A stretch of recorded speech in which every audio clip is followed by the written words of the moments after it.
Good morning dear friends. Agri Adda GKP के online platform पे आप सभी का स्वागत है। साथियों, हम इस प्लेटफॉर्म के माध्यम से एग्रीकल्चर की सीरीज लेकर के चल रहे हैं। जैसा कि इस समय एग्रोनॉमी की सीरीज चल रही है और पिछले दिनों हमने पिछले लेक्चर में सीड के बारे में आप सभी को बताया था। तो आज उसी चर्चा को आगे बढ़ाते हुए कुछ और बातें सीड के बारे में हम जानेंगे। इससे पहले जो पिछली वीडियो में हमने आपको बताया था कुछ रिवाइज करा देते हैं। जैसे कि हमने बताया था कि सीड क्या है, तो सीड आप लोग जानते हैं कि वो एक फर्टिलाइज ओव्यूल है जिसके अंदर जर्मिनेशन की कैपेसिटी होती है। और सीड कितने प्रकार के होते हैं तो मैंने बताया था मोनोकॉट, डाइकॉट। डाइकॉट में कौन कौन है, तो जितने लेग्यूमिनस क्रॉप्स हैं वो सारे डाइकॉट्स में आ जाएंगे, एक नॉर्मल सा एग्जांपल है। और फिर मोनोकाट में आपका वीट है, राइस है, बर्ली है, मेज है, ये सब है। फिर इसी तरह और हमने बताया था सीड सर्टिफिकेशन की बात। तो सीड सर्टिफिकेशन में आप को हमने 5 प्रकार के बताए थे सर्टिफिकेशन मिलता है। Nuclear seed, breeder seed, foundation seed, registered seed and certified seed. तो न्यूक्लियर सीड में 100% प्योरिटी होती है। ब्रीडर सीड में भी जो ब्रीडर्स यूज़ किए जाते हैं, यूनिवर्सिटी के जो ब्रीडर्स होते हैं साइंटिस्ट, उनके द्वारा यूज़ किया जाता है। और फिर न्यूक्लियर सीड, ब्रीडर सीड के बाद फिर आया फाउंडेशन सीड। फाउंडेशन सीड जो है वो कंपनियों में जैसे एसएससी है, स्टेट सीड कॉर्पोरेशन, एनएससी है, नेशनल सीड कॉर्पोरेशन के द्वारा प्रोड्यूस किया जाता है। और रजिस्टर्ड सीड जो है वो भारत में नहीं प्रयोग में लाया जाता है या फॉरेन कंट्रीज में प्रयोग में लाया जाता है। और सर्टिफाइड सीड जिसको ब्लू टैग मिलता है, ये आम किसानों के लिए यूज़ किया जाता है। हमने कल के लेक्चर में इतना ही बताया था, इसको आप पिछले लेक्चर्स में जाके और अच्छे से विस्तृत रूप से देख सकते हैं। आज उसी चर्चा को आगे बढ़ाते हुए जब हम चलते हैं तो सबसे पहले मैटर आता है सीड का। और सीड आप लगाते क्यों हैं, तो जर्मिनेशन के लिए। और उससे पहले ब्लैक बोर्ड, ये जो व्हाइट बोर्ड है इस पे कुछ लिखा हुआ है, मैं इसके बारे में आप लोग बताना चाहूँगा। आइसोलेशन डिस्टेंस, ये टॉपिक है, ये आइसोलेशन डिस्टेंस का टॉपिक है। आइसोलेशन डिस्टेंस साथियों होता क्या है कि जैसे मान लीजिए कि हमें क्रॉप लगानी है, यानी हम मानते हैं हमें धान की कोई वेराइटी, इस समय धान का सीजन चल रहा है। Rice is a kharif season crop and this is the season of kharif and we are transplanting the rice paddy in our field in present time. Now days आप लोग देख सकते हैं इस समय गांव में और जहाँ कहीं भी होंगे अगल बगल आप देखिए, तो इस समय धान की खेती का सीजन चल रहा है। तो जैसा मान लीजिए कि एक धान है बासमती, हमने यहाँ उगाया, समझने के लिए बता रहे हैं, और एक धान हमने मंसूरी यहाँ पे उगाया, ठीक है। अब इसमें वेराइटी के नाम आप अलग अलग ले सकते हैं, समझने की मैं बात बता रहा हूँ। तो ये दोनों तो एक ही चीज है, एक ही फैमिली के हैं, ये दोनों क्या है, एक ही फैमिली के हैं। अगर इसका एक भी धान का सीड इसमें चला गया तो, या इसका एक भी धान का सीड इसमें चला गया तो, ये जब यहां जाएगा, ये बासमती वाला जब मंसूरिया में जाएगा तो क्या होगा कि ये भी जर्मिनेट करेगा, क्योंकि फेवरेबल कंडीशन दोनों के लिए सेम मांगी जाएंगी, मांग है। और जब ये जो चावल है ये यदि इसमें जाएगा बासमती के साथ तो ये भी जर्मिनेट कर जाएगा, तो इसमें कंटामिनेशन हो जाएगा। यानी ये जो इसका सीड होगा या इसका जो सीड होगा ये प्योर नहीं होगा, जेनेटिकली भी प्योर नहीं होगा, फिजिकली रूप में भी प्योर नहीं होगा। फिर सेम चीज यहाँ पर भी है। तो ये इस प्योरिटी को बनाए रखने के लिए कि एक दूसरे का कंटामिनेशन न हो, उसके लिए एक निश्चित डिस्टेंस होती है जिसके द्वारा एक कंटामिनेशन न फैले, तो उसी डिस्टेंस को हम आइसोलेशन डिस्टेंस कहते हैं। ये बहुत ही इंपॉर्टेंट टॉपिक है और इसको मैं फोर्सफुली कह रहा हूं कि आप you can note this because it is so important for all competitive examination. बहुत से एएफओ के एग्जाम में इससे कम 3 से 4 बार क्वेश्चंस आ चुके हैं प्रीवियस ईयर, यदि आप पेपर देखते हैं तो। और भी सीड बहुत ही इंपॉर्टेंट टॉपिक है। और भी इसमें जब हम जर्मिनेशन परसेंटेज बताएंगे इसके बाद, तो वो भी काफी इंपॉर्टेंट है। जर्मिनेशन परसेंट में कौन कितना परसेंट जर्मिनेट करता है। तो साथियों ये आपको समझने के लिए था कि आइसोलेशन डिस्टेंस क्यों होती है, कि जब दो धान की या किसी भी क्रॉप्स की भिन्न भिन्न वेराइटी बोए तो उन दोनों में चूंकि भाई उनकी रिक्वायरमेंट तो समान है, टेम्परेचर की, वाटर की और इन्वायरमेंट की, तो दोनों कहीं भी जर्मिनेट कर जाएंगी दोनों फील्ड में, लेकिन उनका कंटेमिनेशन ना हो, इसके लिए हम एक निश्चित दूरी रखते हैं जिसे आइसोलेशन डिस्टेंस कहते हैं। तो आइए देखते हैं कि इसमें कितनी आइसोलेशन डिस्टेंस है। जैसे व्हीट है, बर्ली है, राइस है, ओट्स है, ग्राउंडनट है और सोयाबीन। अभी से केवल नोट करना है आपको, इसमें कुछ समझना नहीं है, समझने के लिए बस ये आइसोलेशन डिस्टेंस था। अब आप इसे नोट कर सकते हैं, व्हीट, बर्ली, राइस, ओट, ग्राउंडनट, सोयाबीन। ये इसमें फाउंडेशन सीड के लिए 3 मीटर, ये सब मीटर में है, ये मीटर में है। और सर्टिफाइड सीड के लिए भी 3 मीटर का आइसोलेशन डिस्टेंस रखा जाता है। सेम इसी प्रकार पोटैटो के लिए 5 meter, 5 meters and certified seed के लिए भी आल्सो 5 मीटर्स। फिर just like this green gram की जब हम बात करते हैं, ग्रीन ग्राम, ब्लैक ग्राम और पी की जब बात करते हैं, then the isolation distance for the foundation seed is 20 meter and certified seed is 10 meter. As like this, when we talk about tomato, linseed, cowpea, then the isolation distance for foundation seed is 15 meter and certified seed is 25 meter.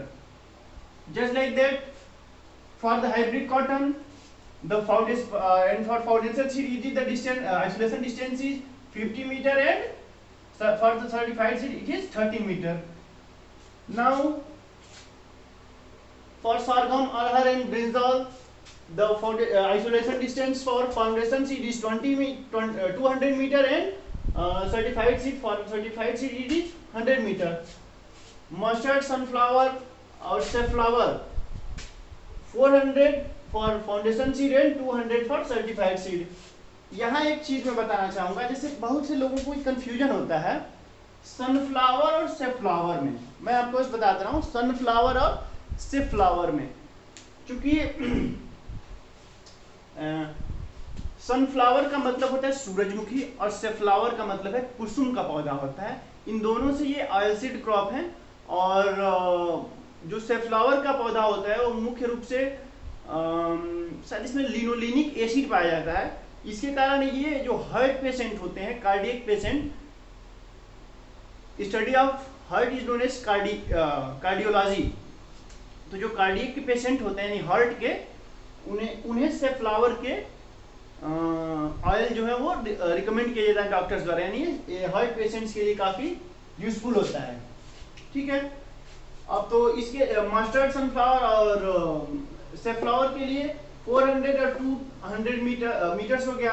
मेज के लिए for the मेज, ओकरा, chilli and marigold, इसमें foundation seed के लिए 400 और certified seed के लिए 200 मीटर्स। ठीक है, अब कुकरबिट्स का मतलब जितने भी कुकरबिटेसी फैमिली के वो हैं, क्रॉप्स हैं या प्लांट्स हैं, उन्हें आप कुकरबिट्स कहते हैं, जिनका फाउंडेशन सीड का isolation distance 1000 meter and 600 meter for the certified seed. इतना ही इसमें है, आप इसे एक बार नोट जरूर कर लें, स्क्रीनशॉट ले लीजिए आप इसका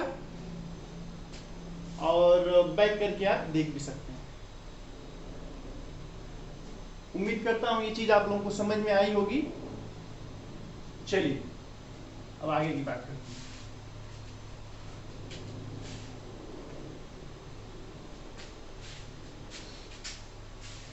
ये बहुत ही इंपॉर्टेंट और महत्वपूर्ण टॉपिक है। इससे क्वेश्चंस बहुत सारे कॉम्पिटिटिव एग्जाम्स में पूछे गए हैं और पूछे जाते हैं लगातार। जब ICR, JRF वगैरह भी देते हैं तो इसमें एक सारे क्वेश्चंस पूछे हुए हैं कहीं ना कहीं से। अब हम बात करते हैं जर्मिनेशन परसेंटेज की। जर्मिनेशन परसेंट का मतलब क्या होता है? जैसे मान लीजिए आपने हम इस समय राइस ही लेते हैं, राइस एक फॉर एग्जांपल के लिए, तो हमने 100 सीड लिया, 100 सीड, और इसको हमने एक फील्ड में वो कर दिया, शो कर दिया, शो इन फील्ड। जब हम इसे शो करते हैं तो इसमें से केवल 80 जो सीड हैं ओनली जर्मिनेट। ठीक है, जब हम 100 सीड लेते हैं राइस के और इसको फील्ड में जब हम शो करते हैं तो यदि इसमें से यदि 80 सीड जर्मिनेट होते हैं तो इसका जर्मिनेशन परसेंट कितना हो गया 80। यानी 100 सीड्स में से सीड्स को जब लेकर के हम बोते हैं और यदि उसमें से 80 जर्मिनेट होते हैं 18 जर्मिनेट होते हैं 80 तो हम इसे इसका जर्मिनेशन परसेंट 80 बोलेंगे। यदि ये 90 होगा तो 90 बोलेंगे। यदि ये 100 में 95 होगा तो चूंकि इतना होता नहीं है, सबसे ज़्यादा हाईएस्ट जो जर्मिनेशन परसेंटेज है वो मेज में देखा गया जो 90% होता है। और तो ये जर्मिनेशन परसेंटेज है। तो कुछ क्रॉप्स का जो जर्मिनेशन परसेंटेज है वो हम आप लोगों को नोट करा रहे हैं, इसे जरूर नोट कीजिए, बहुत ये भी इंपॉर्टेंट टॉपिक है। अभी मैं लिख दे रहा हूं इंपॉर्टेंट, ठीक है। जर्मिनेशन परसेंटेज आप देखिए मेज का क्या होता है,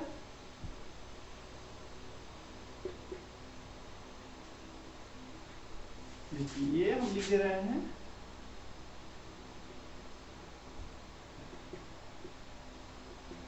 जर्मिनेशन परसेंटेज। ऐसे यहाँ मान लीजिए क्रॉप है और ये जर्मिनेशन परसेंटेज है। अब इसमें फर्स्ट क्रॉप हम बता रहे हैं आपको मेज। मेज में जो जर्मिनेशन परसेंटेज है वह 90% होता है। फिर इसी तरह मेरीगोल्ड, दूसरा में जाइए वीट,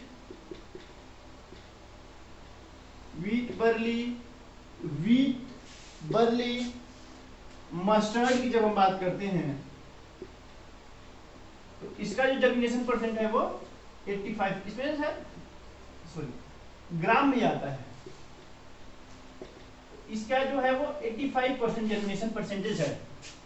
ये चीजें आप मैं बार बार बोल रहा हूँ कि काफी इंपॉर्टेंट है, इसको आप नोट जरूर कीजिए, जरूर कीजिए, जरूर कीजिए। और फिर जब इसके बाद हम बात करते हैं राइस की,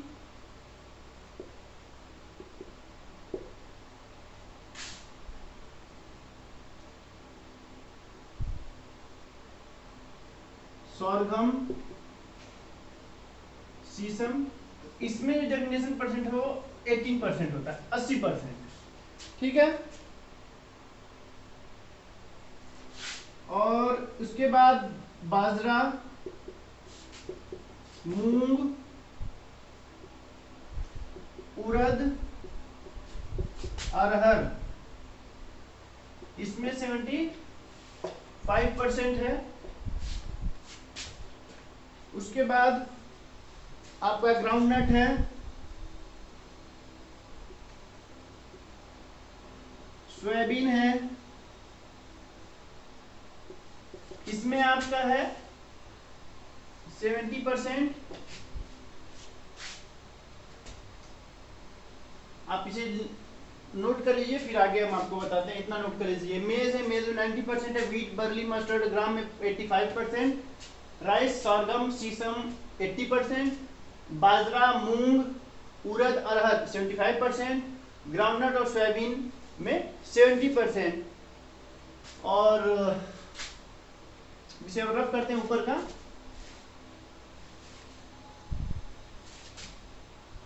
कॉटन और ओकरा। ओकरा का मतलब भिंडी, इसका है सबसे लोवेस्ट 65%। ये जो ओकरा का है ये कई बार पूछा गया है AFO में भी, शायद 2019 या 18 में इसे कैसे क्वेश्चन पूछा हुआ है। तो ये बहुत ही इंपॉर्टेंट है, इसको आप एक बार जरूर नोट कीजिए। उम्मीद करता हूं कि आप लोग नोट कर चुके होंगे। अब आगे इसको हम इरेज कर रहे हैं। ओकरा का कई बार ये पूछा हुआ कि what is the germination percent of ओकरा, यानी इसका आइसोलेशन डिस्टेंस भी पूछा हुआ कि what is the isolation distance of ओकरा। 400 for the foundation seed and 200 for certified seed. अब इसके बाद हम बात करते हैं सीड इंडेक्स की, कि what is the seed index. When we talk about seed index, that we define that the weight of the 100 seed is known as seed index. Weight of 100 seed is known as seed index. 100 बीजों की जो wait होता है यानी भार होता है वो क्या कहलाता है? सीड इंडेक्स कहलाता है। सीड इंडेक्स सामान्यतः मोटे जो बड़े दानों के क्रॉप्स होती हैं उसके लिए यूज किया, जैसे मेज हो गया और ये चना हो गया, इन सब के लिए यूज किया जाता है। समझ में आया? इसको मैं आप लिख दे रहा हूं, द वेट ऑफ 100 सीड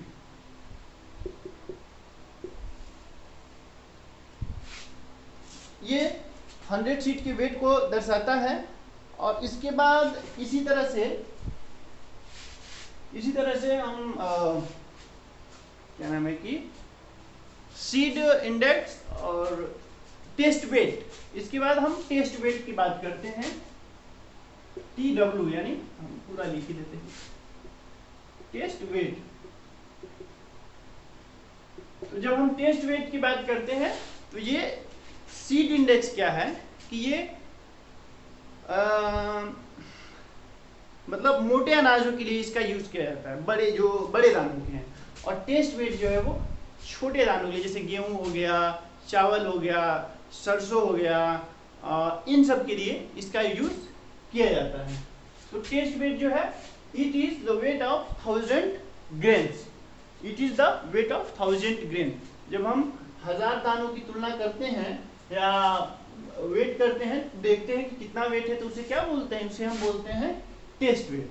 और कुछ का जिसे हम टेस्ट वेट आपको बता दे रहे हैं, जैसे राइस का है, राइस में नॉर्मल राइस का है 25 ग्राम और बासमती राइस का है ये है 21 ग्राम। फिर वीट का है 40 ग्राम। और भी चीजों का है, अभी मुझे याद नहीं आ रहा है।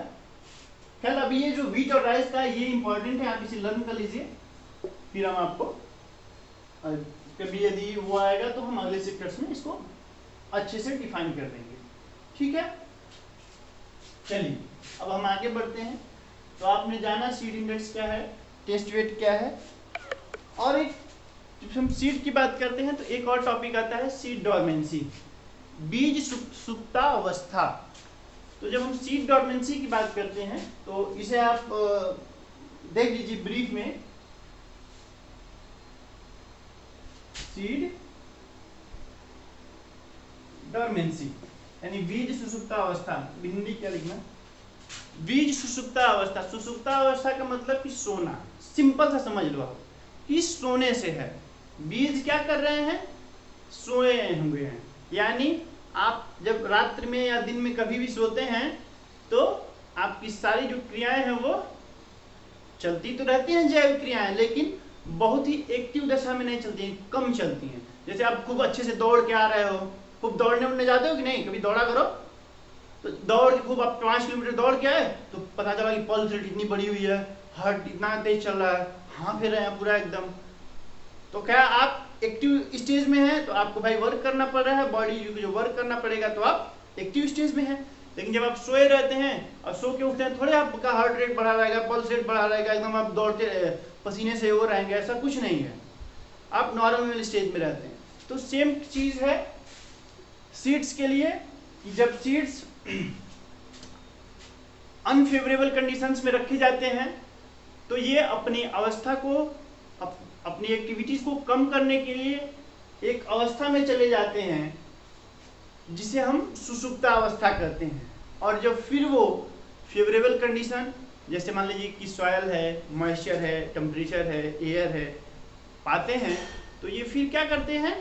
अपनी वास्तविक स्थिति यानी जर्मिनेशन की अवस्था में आ जाते हैं। यही सीड डॉर्मेंसी कही जाती है। सीड डॉर्मेंसी का मतलब जैसे मान लीजिए कि वीट है, वीट आप लोग के घर में रखा हुआ होगा बोरे में या कैसे भी करके कलेक्ट किया जाता है, और जब आप उस समय तो वह जमता नहीं है, ठीक है, लेकिन जब उसी सीड को यानी उसी वीट को हम ले जा करके खेत में छींट देते हैं तो वो क्या कर देता है? खेत में जब हम बोते हैं, सोइंग करते हैं तो वो जर्मिनेट होने लगता है। तो कब जर्मिनेट होता है वो? जब उसको फेवरेबल कंडीशन में, आई मीन सॉयल और मॉइस्चर, टेम्परेचर, जब उसको उसकी फेवरेबल कंडीशन मिलती हैं तो वो अपना अंकुरण दिखाता है, जर्मिनेशन होता है, आइदरवार नहीं। तो वही जो बीज की अवस्था है वो डॉर्मेंसी कहलाएगी, सुषुप्तावस्था कहलाती है, और जब सुषुप्तावस्था छूटती है तो वो जर्मिनेट करने लगता है। तो आज सीड का ये टॉपिक समाप्त हुआ। कैसा लगा आपको ये वीडियो जरूर बताएं, अपने बहुमूल्य कमेंट्स जरूर दें, लाइक और शेयर और सब्सक्राइब करें। Thanks to all of you, thank you very much.